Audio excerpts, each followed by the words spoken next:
Olá, boa tarde a todos e todas. Para quem não lembra, eu sou a Vitória e sou estudante de História da Uniriter. Aqui a gente está hoje para continuar então no nosso curso sobre o Brasil e a globalização. Estamos na aula 3, em que vamos tratar a seguir sobre a história recente do Brasil, ou seja, o período desde o final da ditadura militar, onde o Brasil passou por um processo de redemocratização, e vamos estudar os diversos governos e dentro deles as questões econômicas, políticas e sociais pelo qual o Brasil vem passando nesses últimos 40 anos. Vamos dar seguimento então?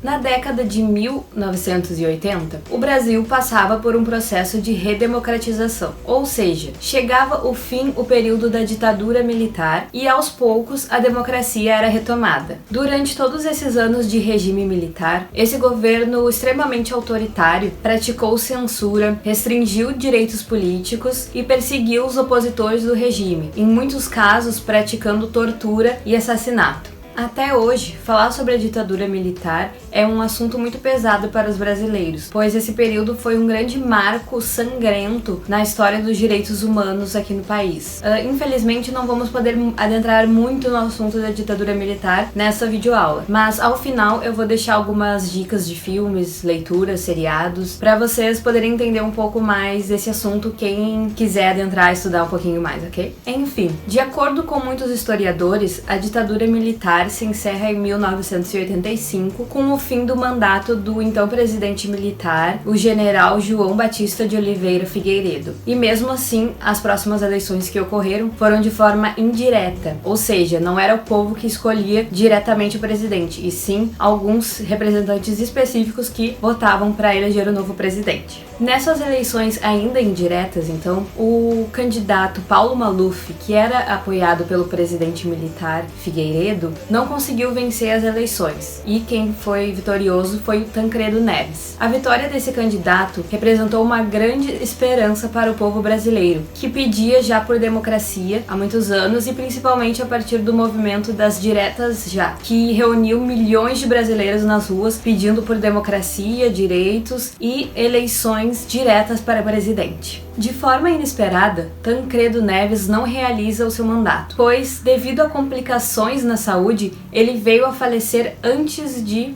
assumir o cargo da presidência. Isso causou uma grande comoção e tristeza no povo brasileiro, que estava tão esperançoso por democracia. Porém, de qualquer forma, quem assume é o vice de Tancredo, José Sarney. José Sarney, então, foi o primeiro presidente da chamada Nova República, ou seja, da nova era da democracia brasileira. A seguir, vamos estudar o governo de José Sarney.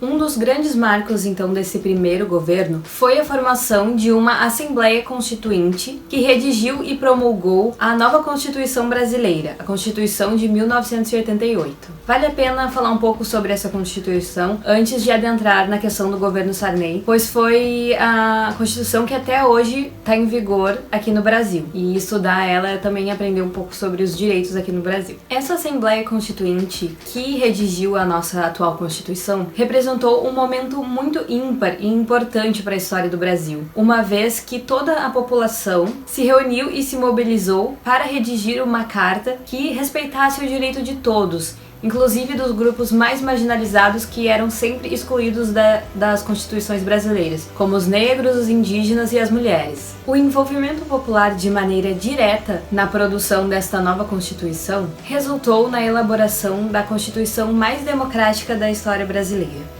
e por isso ficou conhecida como a Constituição Cidadã. Por outro lado, foram omitidas algumas questões importantes, como a questão da reforma agrária. Essa questão foi derrubada pelo lobby de grandes fazendeiros, donos de propriedades que estavam presentes na Assembleia Constituinte. Já o então presidente José Sarney fazia parte de um grupo que buscava uma ordem mais liberal, porém menos democrática para a Constituição brasileira. Além disso, ele utilizou de vários meios para estender o seu mandato e ficar no poder na presidência do Brasil pelos 5 anos então. Além então da Assembleia Constituinte e da promulgação de uma nova Constituição, o governo de José Sarney foi marcado por fracassar no objetivo de recuperar a economia do Brasil, que até então estava assolada. Sarney realizou então o Plano Cruzado, que fez alguns ajustes na economia e lançou uma nova moeda, o cruzado, que veio então para substituir o antigo cruzeiro. Essa era a moeda que era usada antes do cruzado no Brasil. A princípio, o cruzado até que se deu bem, e no início ele deu uma alavancada na economia, porém, logo em seguida o seu valor decaiu, sendo necessário adotar umas novas estratégias econômicas, lançando o Plano Cruzado 2. Como consequência da crise econômica, o Brasil anunciou no final de 1987 que não pagaria os seus credores internacionais, ou seja, para quem eles deviam, para o FMI e outras instituições. A partir dali, a situação só piorou, sendo que a inflação atingiu mais de 1.900% no seu pico. O governo Sarney ainda foi acusado de corrupção durante toda a extensão do seu mandato.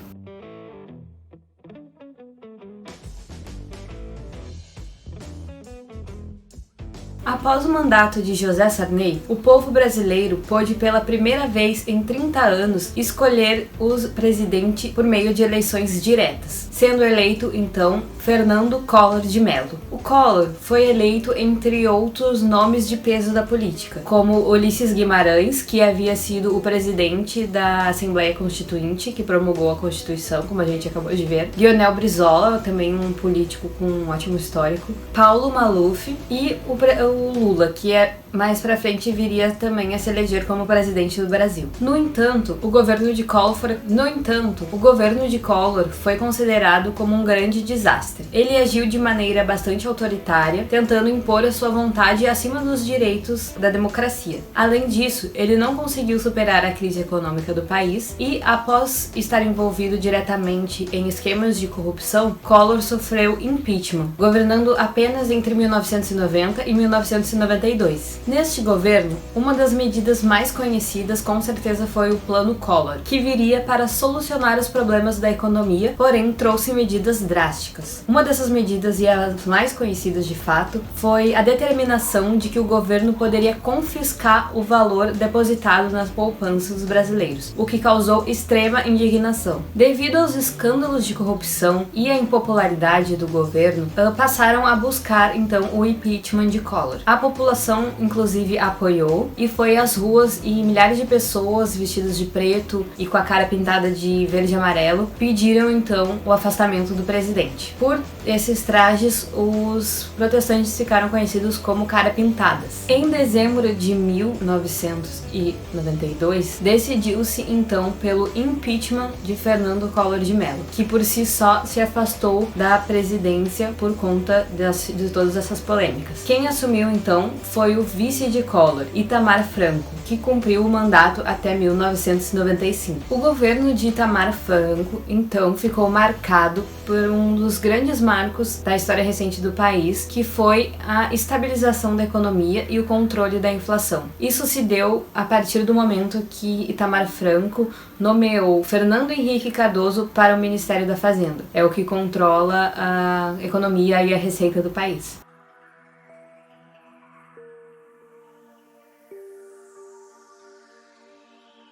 O trabalho de Fernando Henrique Cardoso e sua equipe de economistas na estabilização da economia se deu a partir do Plano Real. Esse plano foi capaz então de cumprir o seu propósito e deu Fernando Henrique Cardoso, ou FHC também como ele é chamado, a popularidade suficiente para concorrer e se eleger à presidência em 1985. Fernando Henrique Cardoso governou o Brasil por 2 mandatos, de 1995 a 2002. Esse governo foi capaz de estabilizar a economia após anos de recessão provocado pelos altos gastos dos governos militares com a política internacional desde a década de 1970. O Plano Real, responsável por essa estabilização, realizou, entre outras medidas, a implantação de uma nova moeda, o real, que na época era exatamente equivalente ao dólar, ou seja, R$1 valia $1, na época que ela foi implementada. Também aconteceu um grande movimento de privatizações durante o governo FHC. O presidente vendeu para a iniciativa privada e colocou no mercado financeiro diversas empresas públicas brasileiras, como a Companhia Vale do Rio Doce, do setor de mineração e siderurgia, a Telebrás, do setor de telecomunicações, e o Banespa, banco pertencente ao governo de São Paulo. Essas políticas de privatização renderam a aclamação de FHC para os setores ligados à direita liberal, que estavam ansiosos pelo crescimento econômico e do mercado financeiro. Porém, foi muito criticado pela esquerda, que queria um crescimento da máquina pública mais voltado para a distribuição igual de renda. No seu primeiro mandato, a FHC, então, ele deu continuidade ao processo de reformas estruturais, com a finalidade de manter a inflação sob controle e procurando deixar a economia mais estabilizada. No ano de 1999, Fernando Henrique Cardoso inicia o seu segundo mandato. Neste mandato, ele não realiza grandes reformas estruturais, como as privatizações. Porém, ocorreram sim reformas na educação, como a criação da Lei de Diretrizes e Bases, no ano de 1996, e posteriormente a criação dos parâmetros curriculares para o ensino básico. FHC foi um dos fundadores do partido PSDB, lá no final da ditadura militar, e é um partido que existe até hoje, representando a direita do país. O governo FHC foi o grande responsável pela introdução do Brasil nas políticas neoliberais. A FHC deixou a presidência do Brasil em 1º de janeiro de 2003, sendo que quem assumiu posteriormente foi Luiz Inácio Lula da Silva.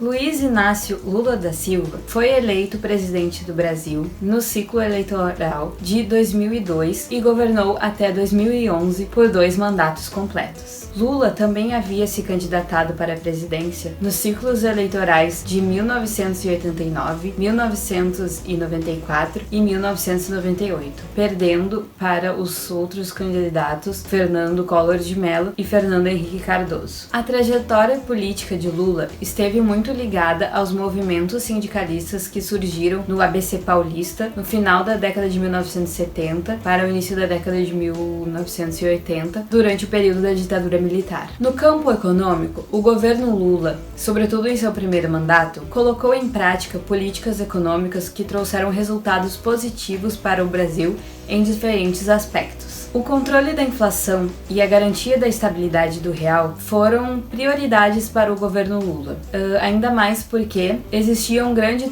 temor, principalmente por questão do mercado financeiro, de que Lula não seria bom em controlar esses índices da economia. Durante os anos do governo Lula, o PIB, Produto Interno Bruto brasileiro, teve um crescimento de 4% ao ano. Além disso, houve o crescimento das exportações de commodities para nações em grande crescimento, como por exemplo a China. O crescimento da nossa economia, principalmente entre os anos de 2013 e 2007, foi o grande responsável pelo impacto da crise que aconteceu mundialmente em 2008 terem sido reduzidos aqui no Brasil em comparação com o cenário mundial. O engajamento do governo Lula voltou-se também especialmente para as questões sociais. O governo pôs em marcha diversos projetos, entre eles o Bolsa Família foi o que mais deu certo. Ele se iniciou em 2004 e transferia renda diretamente para as famílias necessitadas no Brasil. Para receber o auxílio, os beneficiários do Bolsa Família deveriam cumprir uma série de requisitos, como, por exemplo, ter uma baixa renda e ter entre os membros da família gestantes ou filhos de 0 a 17 anos. O valor da renda distribuída variava de acordo com a família, e a contrapartida é que a família deveria comprometer-se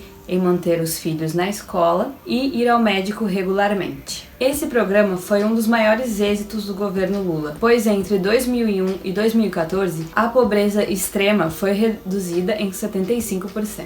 Já para a educação, o governo Lula preparou um plano onde buscava democratizar o acesso à educação em todos os níveis e em todo o território brasileiro. Para o ensino superior, promoveu a ampliação de bolsas de mestrado e doutorado, com o objetivo de aumentar o número de professores qualificados nas universidades brasileiras. O acesso das camadas mais pobres da população para o ensino superior foi ampliado a partir das aplicações das cotas sociais e raciais. Em 2005, foi criado o ProUni, um projeto de financiamento público para bolsas em universidades particulares, ampliando assim o acesso da população mais pobre ao ensino superior. Além destes, em 2009, foi criado o Sistema de Seleção Unificada, SISU, que escolhe alunos para vagas em universidades federais em todo o Brasil a partir do Exame Nacional do Ensino Médio, o Enem.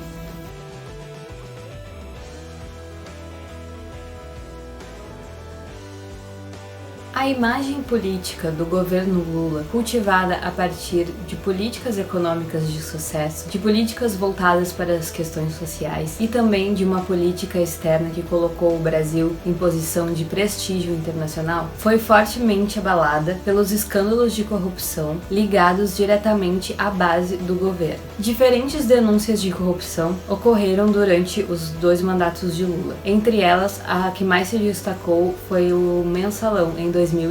O Mensalão consistiu basicamente no escândalo em que membros da cúpula do governo realizavam a compra de parlamentares a partir do Caixa 2 para que fossem aprovados no legislativo questões importantes e relevantes para o governo. As investigações destrincharam um complexo esquema de corrupção que envolvia diversas pessoas e o resultado do escândalo fez com que uma parte considerável da cúpula do governo Lula fosse incriminada. Na época, o grande alvo das acusações foi o ministro da Casa Civil, José Dirceu. A acusação sobre Dirceu resultou na cassação do seu mandato ainda em 2005. Em 2006, cerca de 40 pessoas denunciaram o envolvimento dele no Mensalão. O julgamento de Dirceu ocorreu por anos e em 2016 ele foi condenado por corrupção passiva, formação de quadrilha e lavagem de dinheiro. Por fim, mesmo com os escândalos de corrupção, o governo Lula conseguiu manter sua popularidade, lançando então Dilma Rousseff como a candidata a suceder o governo, também do Partido dos Trabalhadores, e ela viria ganhar as eleições sobre Aécio Neves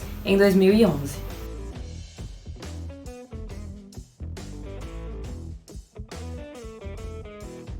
A sua trajetória política se iniciou ainda no regime militar, onde ela fazia oposição. Em 1970 e 1972, ela foi presa em São Paulo por ser considerada subversiva pela ditadura militar. Em 1973, ela mudou-se para Porto Alegre e ingressou na Faculdade de Economia pela Universidade Federal do Rio Grande do Sul. Em 1979, ela participou e fundou o PDT, Partido Democrático Trabalhista, no Rio Grande do Sul. O governo de Dilma deu a continuidade política ao governo do seu antecessor, Luiz Inácio Lula da Silva, também do Partido dos Trabalhadores. Dessa forma, foram mantidos os programas de assistência social como o Bolsa Família e o Minha Casa Minha Vida. Na questão econômica, o projeto neoliberal também foi mantido. A crise econômica, que atingiu principalmente a classe trabalhadora, não foi um empecilho para que o governo investisse uma verba milionária para a realização da Copa das Confederações no Brasil. Em junho de 2013, a juventude brasileira tomou conta das ruas em protesto contra a precarização do modo de vida em geral, sendo o alto custo das passagens do transporte público uma das maiores questões levantadas nesses protestos.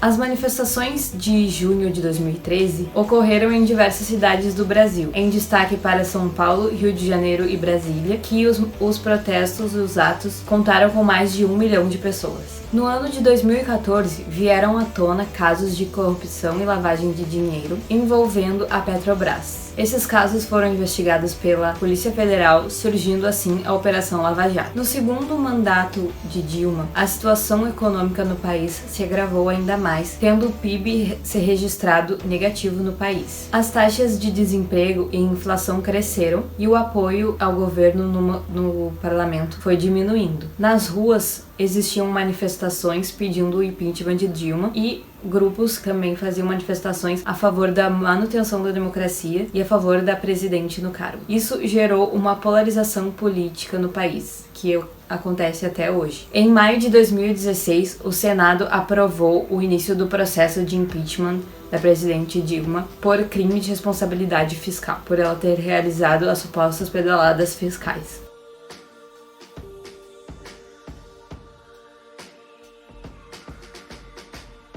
A sociedade brasileira ficou polarizada entre duas correntes, uma que era favorável ao impeachment e à tese de responsabilidade fiscal, e o outro grupo que enxergava isso como um golpe de Estado. O impeachment ainda é um assunto muito atual e polêmico, sendo enxergado por muitos como uma articulação entre a mídia, o mercado financeiro, setores do judiciário e do parlamento para tirar a presidente do poder devido às suas insatisfações com o governo em si, sendo as pedaladas fiscais como uma desculpa para tirá-la do poder, considerando então muito mais a parte política e econômica do que de fato as implicações judiciárias contra a presidente. Embora afastada da presidência, Dilma não teve os seus direitos políticos suspensos. Quem assume o governo é o vice de Dilma, Michel Temer, gerando uma das crises institucionais mais graves que o Brasil já viu, devido à ilegitimidade desse governo. O novo presidente atingiu recordes históricos de desaprovação popular. Após o mandato de Michel Temer, quem assume é o atual presidente da República, Jair Messias Bolsonaro. Em 1º de janeiro de 2019, Jair Bolsonaro assume como o 38º presidente do Brasil, prometendo uma nova era. Bolsonaro foi até então deputado federal por 28 anos.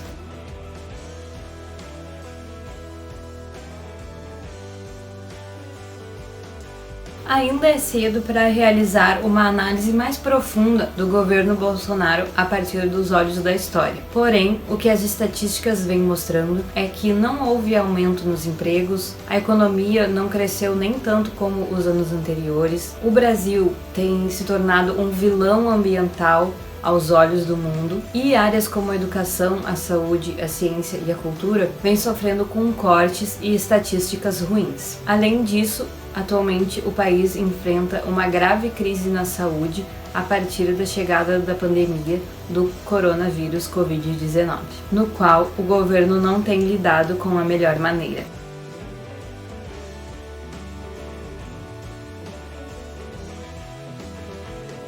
Nessa videoaula fomos capazes de analisar os diversos governos do Brasil desde o fim da ditadura militar, entendendo o processo de redemocratização e um pouco como está a situação atual do Brasil, principalmente a partir da ótica política. Convido você a assistir a nossa próxima e última videoaula do curso, onde trataremos sobre as questões sociais e os desafios atuais do Brasil. E então seremos capazes de concluir a nossa análise para entender um pouco mais como está a vida atual no Brasil. Te vejo lá!